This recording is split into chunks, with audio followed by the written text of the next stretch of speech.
चलिए जी, good evening. आ जाओ। कल हमने लास्ट में इंटेलेक्चुअल प्रॉपर्टीज़ के वो पॉइंट्स कर लिए थे दो।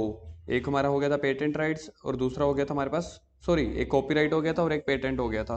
कॉपीराइट मेनली आपके क्या के लिए होता था? बुक्स वगैरह के लिए, म्यूज़िक वगैरह के लिए। और पेटेंट आपकी इन्वेंशंस, इनोवेटिव या कोई भी डिज़ाइनिंग वगैरह के लिए। अब आज का हमारा नेक्स्ट टॉपिक है ट्रेडमार्क्स। ठीक है जी। ट्रेडमार्क, देखो ये सारी होती क्या है, मैंने आपको पिछली क्लास में बताया था। हमें ये खरीदने के लिए बहुत सारे पैसे देने पड़ते हैं या गवर्नमेंट को रजिस्ट्रेशन के चार्जेस देने पड़ते हैं। पेटेंट में याद है, तीसरे साल के बाद हर साल रिन्यूअल फीस देनी पड़ती होती थी। तो ये सारे हमारे बिजनेस के लिए क्या होती है? Intangible assets. ये हमारी एसेट्स है। क्यों? क्योंकि इन्हीं को यूज करके हम कहीं ना कहीं कमाई कर रहे हैं। अकाउंट्स में मैंने आपको एसेट्स की डेफिनेशन के 3 पैरामीटर सिखाए हुए थे। या तो हमारी प्रॉपर्टी हो, या जिससे हमारी इनकम जनरेट हो सकती हो, या जो हमें पैसे मिलने हो। तो ये हमारा इनकम जनरेट करवाने में हेल्पफुल होते हैं ये सारी चीज़ें। इसलिए हम इसको क्या बोलते होते हैं? इसको हम बोलते हैं इंटेंजिबल एसेट्स। अब देखो, एक पहले ही मैं आपको यहाँ पे आ जाता हूँ। जो डायग्राम बना हुआ है ट्रेडमार्क का, different types of trademark. Coca Cola ने ना अपनी इस बोतल की शेपिंग करवा ली कि ऐसी सेम शेप की बोतल अगर कोई और कंपनी वाले बनाएंगे हम उसके ऊपर केस कर देंगे। तो ऐसी शेप के, ऐसी डिजाइन को इन्होंने अपने नाम पे ट्रेडमार्क करवा लिया। इसको बोलते हैं सर, देखा जाए फिर पेटेंट और ट्रेडमार्क एक एक जैसे सिमिलर सी चीजें ही हुई ना। होती सिमिलर सी चीजें हैं लेकिन अंदर एक्ट में थोड़े थोड़े पॉइंट डिफरेंट आ जाते हैं। अगर आप ध्यान से देखो, अब किताब वालों ने, बुक वालों ने, या गाने वालों ने, मूवीज वालों ने फिल्में बनाई, उसका कॉपीराइट करवा के आगे जब कोई चीज का लिटरेचर होता है, मतलब कि रिटर्न है या कुछ ऐसा, तो वो कॉपीराइट की कैटेगरी में आ जाता है। कोई नई इन्वेंशन है वो पेटेंट की कैटेगरी में आ जाती है। कोई अलग मेरा सिंबल हो गया, कोई लोगो हो गया। अब जैसे हमारा लोगो है, अगर आप पीछे देखो, एमसीए दिख रहा है, बिल्कुल सिंपल। ये मैंने, अब ये चलो मैंने तो गूगल से निकाला था, लेकिन जो हमारा पहले होता था तरुण मोंगिया क्लासेस वाला, अगर आपको ये दिख रहा है, मेरी शक्ल के ऊपर देखो टीएमसी दिख रहा है, तो ये मेरा लोगो है। अगर मैं इसको रजिस्टर्ड करवा लूंगा तो सेम ये वाला लोगो कोई और यूज नहीं कर पाएगा। तो ऐसे लोगों को आप क्या बोल देते होते हो? लोगों को नहीं, लोगों को। किसको? लोगों को। लोगों को नहीं, लोगो। तो ऐसे लोगों को, ऐसी शेप को, ऐसे डिजाइन को आप बोल देते हो कि आपने इसका ट्रेडमार्क करवा के रखा है। जैसे कि देखो, मैकडी वालों ने अपने सिंबल का, ठीक है, ये वोक्स वैगन कार है। पता है ना वोक्स वैगन की कोई कार? बताना यार। है जीटी, अच्छा होती होगी। और पोलो है ना, पोलो भी वोक्स वैगन की होती है। तो ये अब जैसे मैं आपको बताता हूँ, मारुति सुजुकी का साइन ऐसा सा होता है ना कुछ, ये कुछ ज़्यादा वो बन गया, ऐसा सा होता है बस, ऐसे। हाँ, तो ये जो है ना, ये इनका सिंबल है, ये इनका लोगो है। तो ये इसको प्रोटेक्ट करना चाहते हैं। कोई और कंपनी आए अगर एस से, तो सेम ऐसा लोगो ना यूज करे, वो अपना किसी और तरीके वाला एस यूज करे। तो इसकी प्रोटेक्शन के लिए आप गवर्नमेंट से क्या करवा लेते हो? अपने डिजाइनिंग की, अपने शेप्स की, अपने लोगो की रजिस्ट्रेशन करवाते हो। तो उसको क्या बोल दिया जाता है? ट्रेडमार्क ले लेना।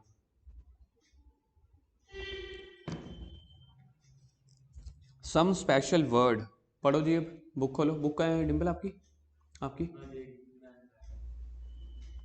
सम स्पेशल वर्ड, किसी तरीके का स्पेशल वर्ड है। फॉर एग्जांपल मैकडोनल्ड, नेम हो गया, कोई सिंबल हो गया, कोई साउंड हो गया। साउंड यानी कोई एक म्यूजिक की टोन हो गई, जैसे जैसे अपनी वो नहीं होती आईपीएल की टन टन टन टन, जो भी होती है, केबीसी की अलग सी। तो ये इन्होंने ना, इनके क्या करवाए होते हैं? कॉपीराइट या ट्रेडमार्क्स करवाए होते हैं।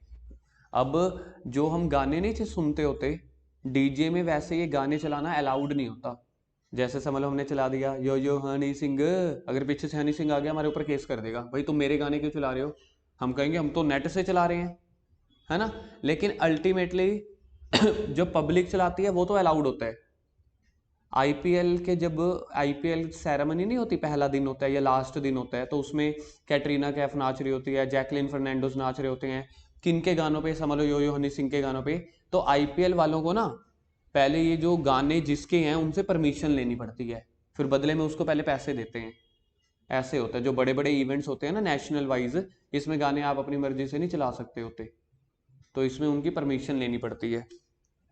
तो कह रहे हैं कोई भी special word, name, symbol, sound, size, colour, कोई भी अगर आप उसको यूज करते हो और दूसरे बिजनेस से डिस्टिंग्विश, डिस्टिंग्विश का मतलब लिखो डिफरेंट, डिस्टिंग्विश का मतलब लिखो पहले, डिफरेंट लिखो जी।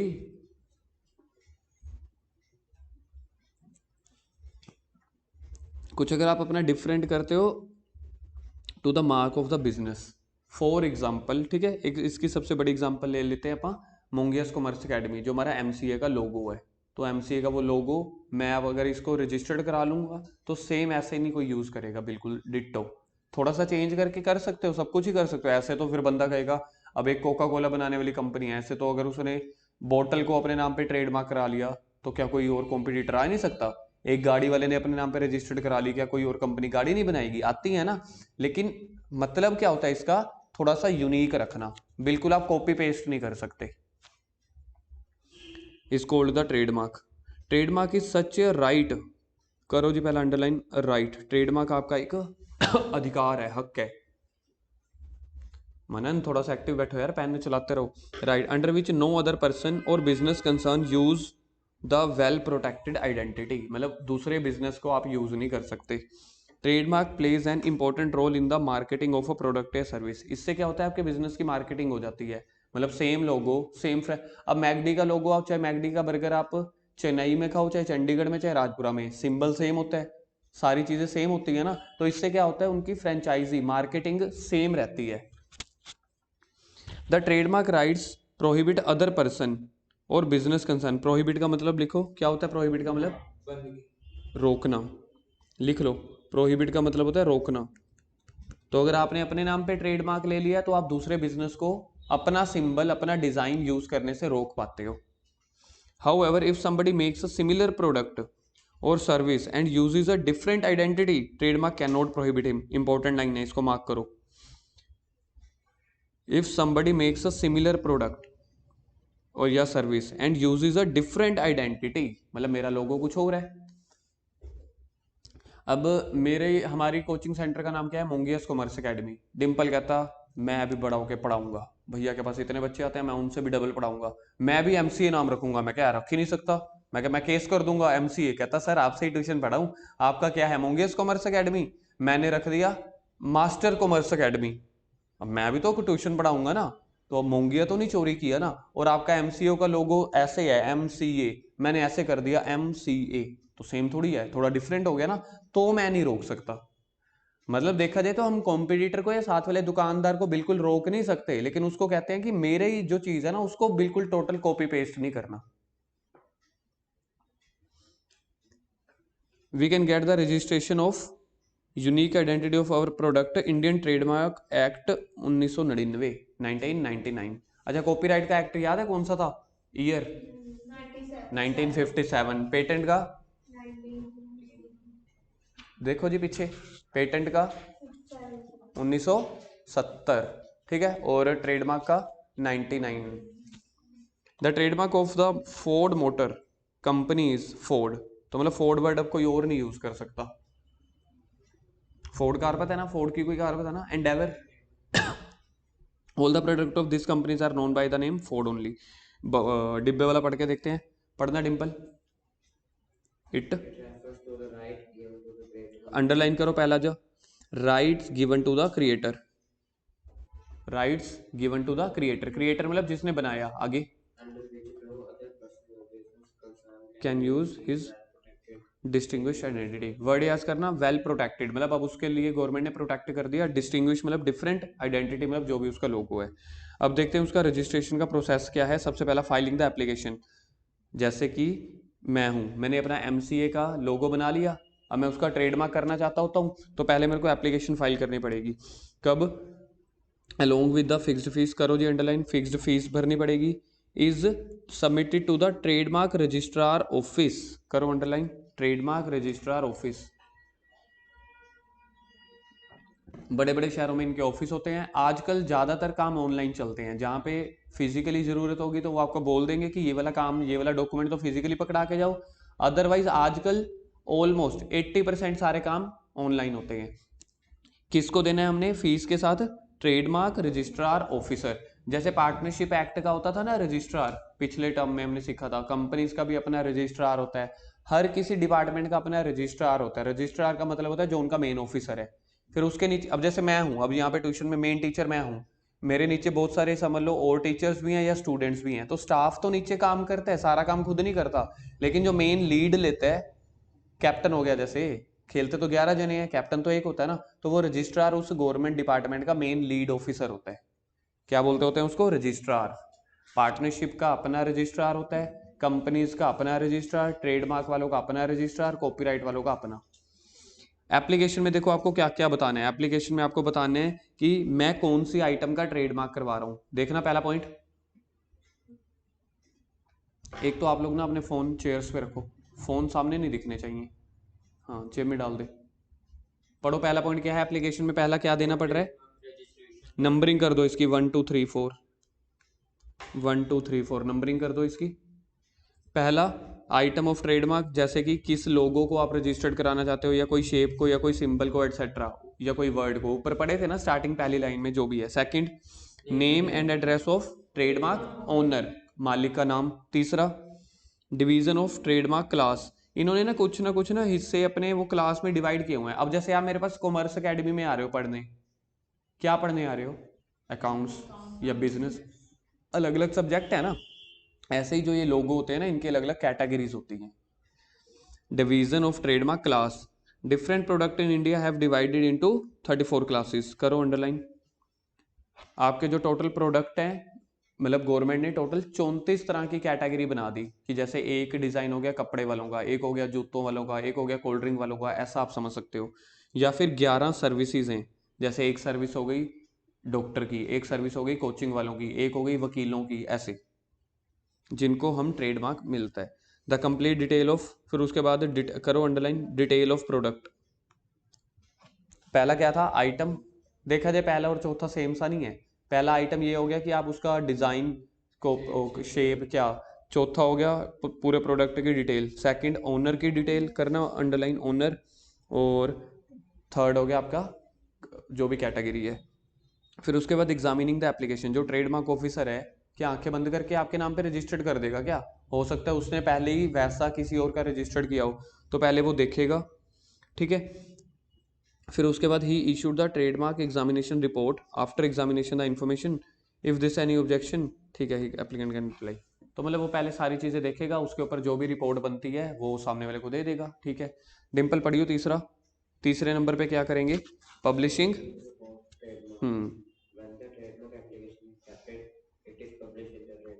कल याद है पेटेंट जर्नल आया था एक, जैसे ही किसी और का कॉपी पेस्ट नहीं हुआ पड़ा, ठीक है, तो जो भी ये भारतीय जो अपने इंडियन बुक्स हैं, समझ लो, आप लोगों ने कभी वो नाम सुना हुआ है official gazette?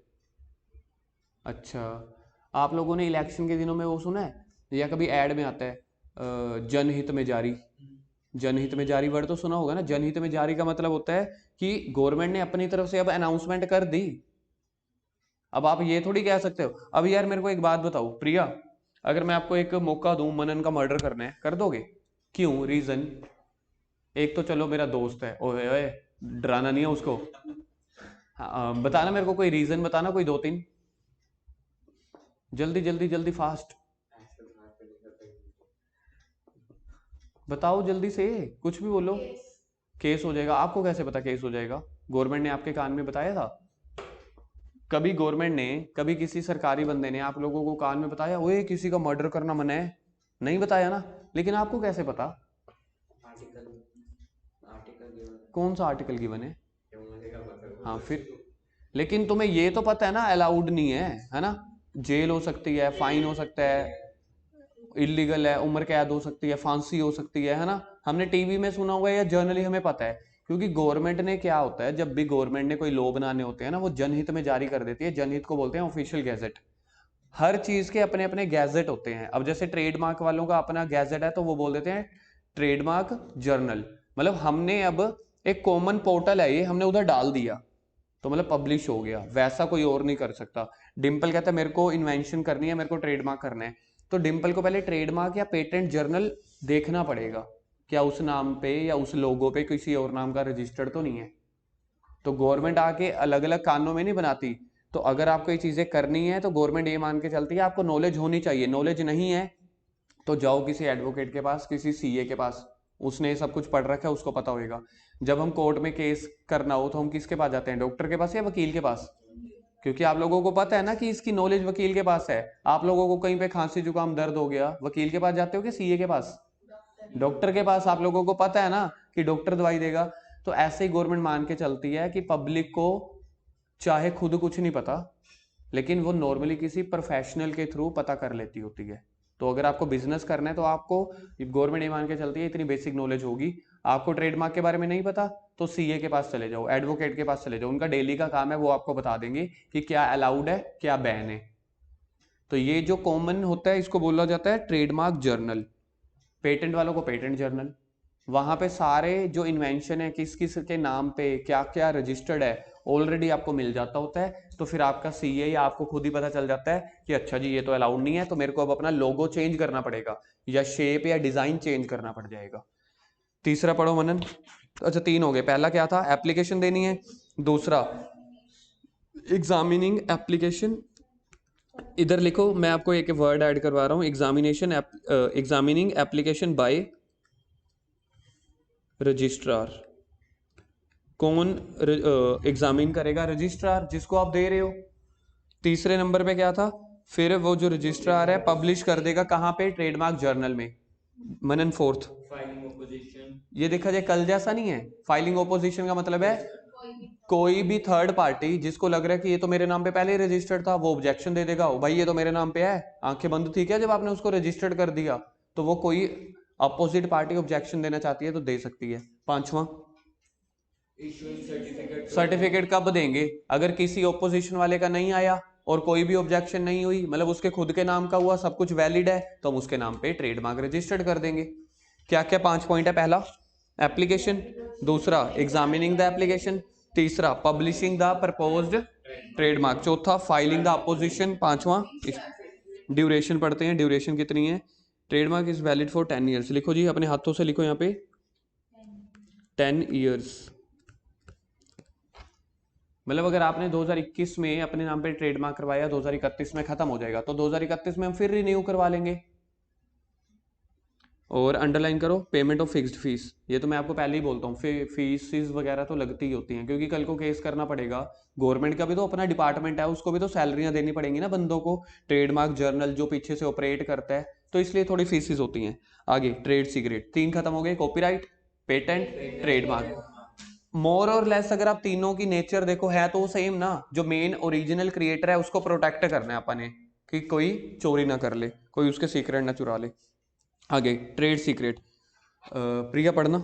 Trade secret is Trade secret is such an information as it kept secret and it provides the holder a leg over its competitors. पहले तो ये बोल रहे हैं ट्रेड सीक्रेट का मतलब है कोई एक टॉप सीक्रेट है।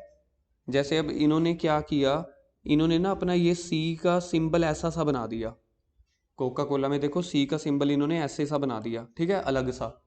तो इन्होंने एक टॉप सीक्रेट ना गवर्नमेंट को बता दिया कि अगर बाई चांस हमारी कोई कॉपी भी करते हैं ना, फिर भी हमने ना अपना लोगो के बीच में, डिजाइन के बीच में ही थोड़ा सा सीक्रेट छुपा दिया है, जो मेरे को अगले कॉम्पिटिटर से प्रोटेक्ट करेगा या मेरा डिफ्रेंशिएट करेगा।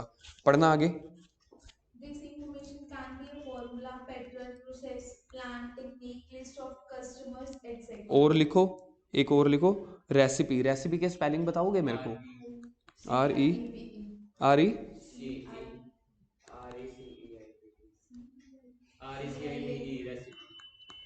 ऐसे मेरे को नहीं लगता। CIEP. हाँ CIE होंगे है ना। मनन जी अपन लड़के हैं, हमें अंग्रेजी में थोड़ा सा पीछे ही रहना चाहिए, हम बिजनेस या अकाउंट्स में आगे जंप मार लेंगे। उम्मीद करता हूँ चलो यही होगी, ठीक है। रेसिपी, टॉप सीक्रेट का मतलब होता है, अब जैसे ना डोमिनोज के साथ क्या 2 चीजें आती हैं? चुप यार, पिज्जा, पिज्जे के साथ चिली फ्लेक्स और ऑर्गेनो, क्या तो पिज्जा। वैसे मेरे को बोलना चाहिए था पिज्जा के साथ, मैंने भी डोमिनोज के साथ बोल दिया, ठीक है। ओरिगैनो आता है ना, मेरा दोस्त है एक, वो जहाँ पे ये ओरिगैनो बनते हैं ना अपने, ये ओरिगैनो बनते हैं मोगा में, पिंकी मोगे वाली। तो मोगा शहर का नाम है। मोगा में एक फैक्ट्री है जहाँ पे लेज लेज अपना चिप्स होता है ना, उसके मसाले और जो ये ओरिगैनो के और चिली फ्लेक्स के पैकेट बनते हैं वहाँ पे। मतलब एक पैकेट में समझ लो अगर उन्होंने 10 किलो इकट्ठे बनाने हैं, बाद में तो पैकिंग हो जाती है ना, या 5 किलो इकट्ठा बनाना है, तो उसकी ना एक पक्की रेसिपी होती है हर चीज़ की। कितनी उसमें काली मिर्च डलेगी, कितना नमक डलेगा, कितनी मिर्च, कितनी हल्दी, जो भी वो रॉ मटेरियल होता है।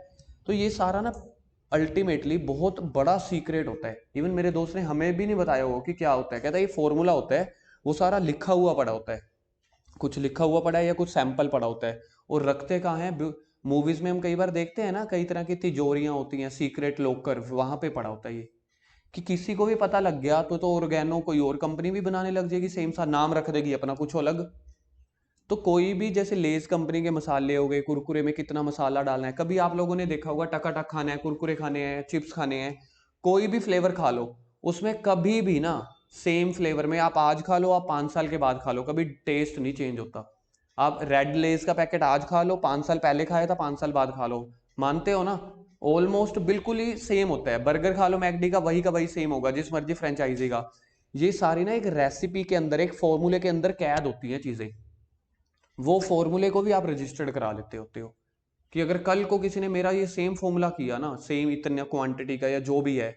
ये तो मैंने आपको सिर्फ एक रेसिपी का इसलिए बताया क्योंकि मेरा दोस्त वो जहाँ पे अपने पूरे जो नॉर्थ साइड समझते हो आप, नॉर्थ साइड, ये दिल्ली वाला साइड है, दिल्ली अपना अमृतसर, ये सारा साइड, पूरी नॉर्थ साइड के ये सारे ऑर्गेनो और लेज के जो पैकेट के मसाले हैं ना, वो मोगे में बनते हैं। मेरा दोस्त उस फैक्ट्री में काम करता था, अब तो छोड़ा है जॉब वहाँ पे, तो उसने हमें ये चीज़ें बताई थी।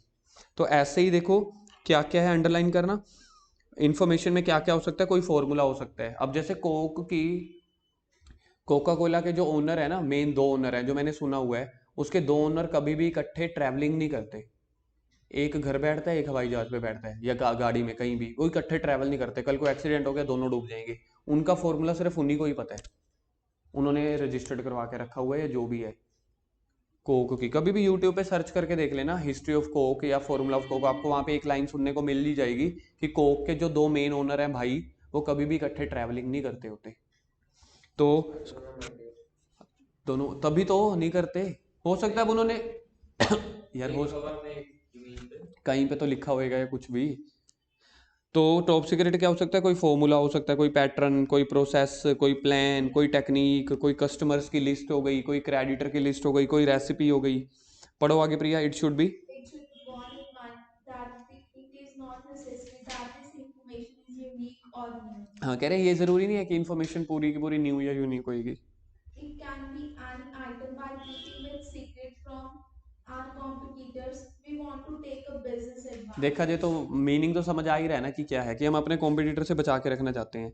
पढ़ना महक आगे, with a view. with a view to keep the trade secret secure. No patent or trademark is required to be करो done. अंडरलाइन, नो पेटेंट और trademark is required to be done. अगर आपने इसका पेटेंट या trademark करा लिया तो वह आपने तो अपनी रेसिपी बता दी, चाहे गवर्नमेंट को ही। अब गवर्नमेंट में हमें थोड़ी पता है, सारे साफ सुथरे लोग बैठे हैं कि चोर टाइप के बंदे भी बैठे ही होते हैं ना। हम अपने कॉम्पिटिटर उसको बोल देंगे, सरकारी ऑफिसर को, एक काम करियो ऐसी कोई रेसिपी है ना, मेरे को बता दियो, 10 लाख रुपए तेरा। वो 10 लाख के लिए वो कहेंगे एक रेसिपी मेरे को खुद ले जाओ, है ना, मानते हो ना। चलो आगे, for a For a patent. patent or trademark, the detail of the intellectual property is required to be provided, whereas trade secrets is a secret property. आया समझ में? डिम्पल इधर देख बुक में। तो जब हमें ट्रेडमार्क के लिए रजिस्ट्रेशन करानी है, तब मेरे को पूरा बताना पड़ता है। मेरे को अपनी मूवी बतानी है, गाना बनाना है, तो मेरे को पूरा बताना पड़ेगा। तभी तो कई कई मूवीज आपने कभी सुना है लीक हो जाती हैं, कई कई मूवीज। वो जो ये अंदर के बंदे होते हैं ना, वही कर देते हैं। पीछे भी तो हुई थी, कोविड से पहले एक मूवी लीक हो गई थी, उड़ता पंजाब। यस, उड़ता पंजाब भी लीक हुई थी। एक और भी लीक हुई थी, उड़ता पंजाब। शूटर नहीं, एक और उड़ता पंजाब के बाद लीक हुई थी, ये कोविड से पहले की बात है। चलो आगे, for example if a creator want to keep the formula develop by himself a secret from his competitor, he does not get it self patent done, but would keep it secret under the trade secret right. तो मतलब इसका जो भी होता होगा, condition पढ़ के देखते हैं। पहला, in order to get the trade secret right intellectual property following conditions, it should be such information as kept secret becomes commercially valuable। मतलब उसको secret हमने रखना होता है।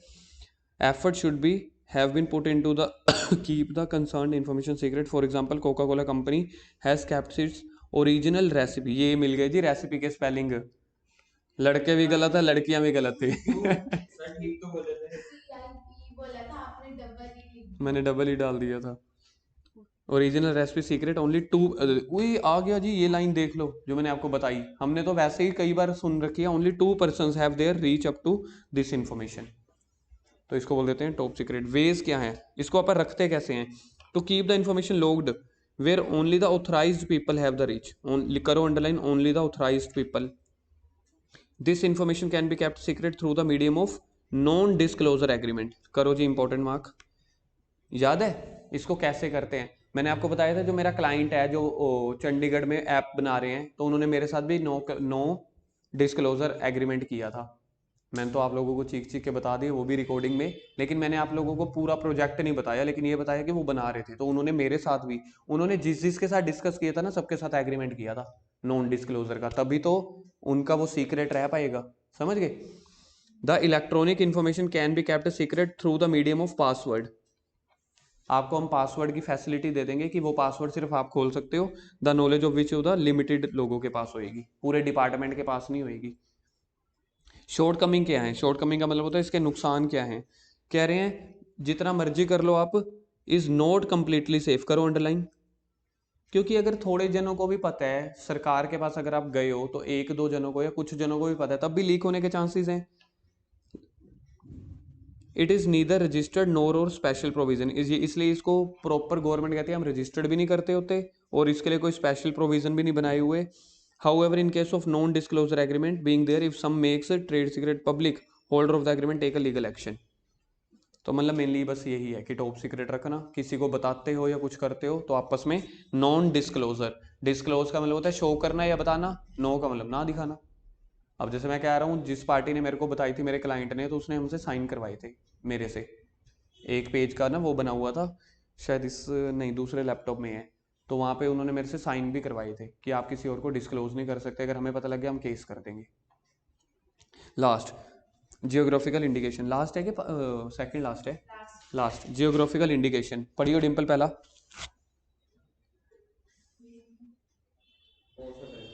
जियोग्राफिकल इंडिकेशन, GI,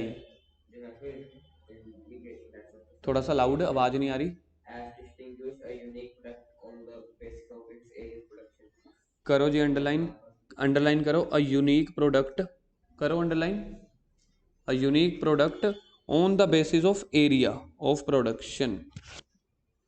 तो इसको बोलते हैं जियोग्राफिकल इंडिकेशन, क्या नाम है, जियोग्राफिकल इंडिकेशन, बोलो एक बार फिर से, जियोग्राफिकल इंडिकेशन। इसमें क्या होता है कि हर एरिया के हिसाब से ना कोई एक स्पेशलिटी होती है, जैसे चाय कहाँ उगती है, असम में, यहाँ पे दार्जिलिंग दिया हुआ है, दार्जिलिंग हो गई, असम हो गई, है ना। आगे कोल्हापुरी में चप्पल, अच्छा अगर किसी को चप्पल खानी है तो कोल्हापुरी से खाना। आगे सिल्क मैसूर से, बीकानेरी भुजिया, ठीक है जी। आगे पढ़ो डिम्पल, द लिस्ट,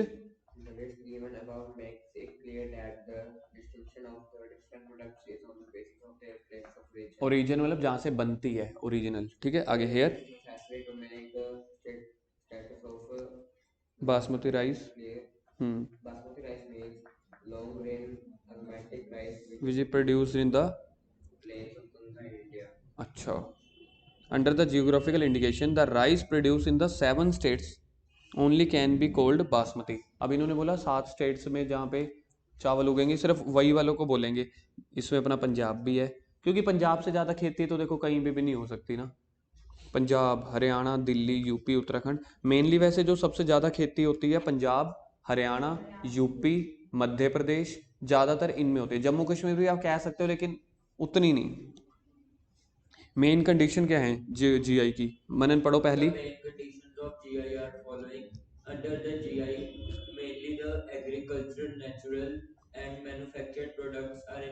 ठीक है। इसमें इन्होंने मेनली बोले कौन से एग्रीकल्चरल प्रोडक्ट होने चाहिए, जैसे चाय, सब्जियां, फ्रूट, या नेचुरल, वही बात होगी, या फिर मैन्युफैक्चर्ड प्रोडक्ट भी। सेकंड, चल डिम्पल तीसरा, डिम्पल तू है, सुन तो ले,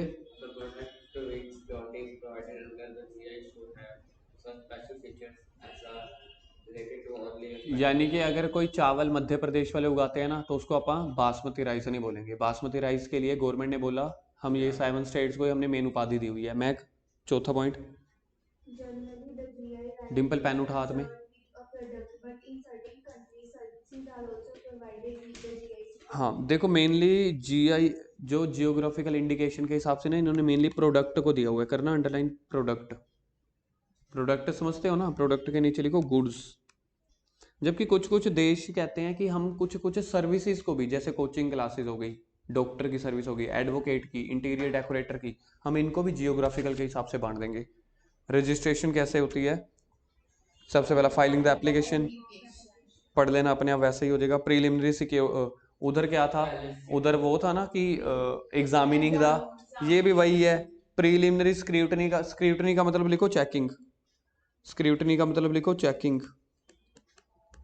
तो पहले जो भी ऑफिसर होएगा ना पूरे डेटा को चेक करेगा, क्या सच में आपके एरिया के हिसाब से ये प्रोडक्ट है कि नहीं है। कहीं मैं बोलूं पंजाब में चाय बनाने की बहुत बड़े खेत हैं, हमने तो बचपन से सुना है असम में होते हैं, तो पंजाब में क्या, तो मतलब आप पंजाब में चाय के खेतों को रजिस्टर नहीं करवा सकते। पंजाब में अगर आप कहोगे तो गेहूं को, बाजरा हो गया, गेहूं हो गया, सूरजमुखी हो गया या चावल हो गया, इसको रजिस्टर्ड करा सकते हो, समझ रहे हो ना।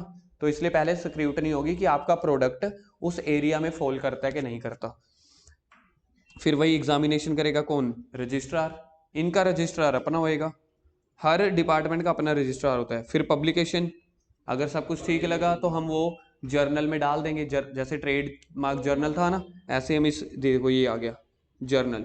जर्नल का मतलब सिंपल होता है गवर्नमेंट बुक्स, आप ऐसे लिख सकते हो गवर्नमेंट बुक्स, बस गवर्नमेंट ने अपनी किताबों में छाप दिया, अब आपकी ऊपर है। आगे अपोजिशन ऑफ रजिस्ट्रेशन, दूसरों को मौका देंगे, पब्लिक को, क्या सच में है या आपके नाम पे कोई रजिस्ट्रेशन तो नहीं है, आपके एरिया के नाम पे तो नहीं है। अब जैसे आप बात करते हैं गन्ना, गन्ना सबसे ज़्यादा उगता है यूपी में, यूपी में भी पंजाब में भी, ठीक है। अब गन्ने का नाम अगर कहें क्या कहते हैं हिमाचल वाले, बात नहीं बनेगी, हिमाचल में जबकि सेब उगते हैं, समझ गए। तो बस वो उस एरिया की स्पेशलिटी देख रहे हैं, इसलिए हम पहले अपोजिशन वालों को मौका देंगे। तुम बोलना चाहते हो ठीक है, नहीं बोलना चाहते तो हम आपको रजिस्ट्रेशन ग्रांट दे देंगे। और ये भी वैलिड क्या रहेगा, 10 साल के लिए। 10 साल के बाद आपको इसको रिन्यू करवाना पड़ेगा अगर आप इसका करवाना चाहते हो। ठीक है जी, इसी के साथ आपका चैप्टर ख़त्म। बहुत बहुत मुबारकें।